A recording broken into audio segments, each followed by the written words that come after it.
Traditionally, the secularization debate that as societies become more modern, scientific, and technologically advanced, religion would lose its importance.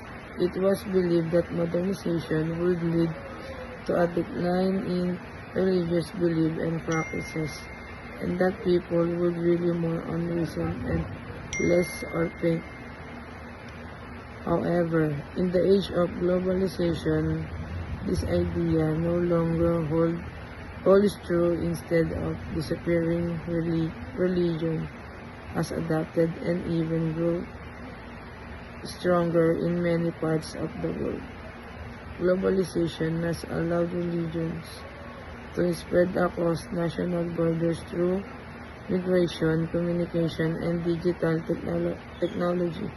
For example, we can now see international religions, movements, online worship service, and globally faith-based organizations that connect millions of believers around the world. In this sense, globalization does not weaken religion. It transforms, it changes how people express their faith and how religious institutes operate. In a more connected world, religion becomes a global force that adapts to modern realities while maintaining its spiritual core.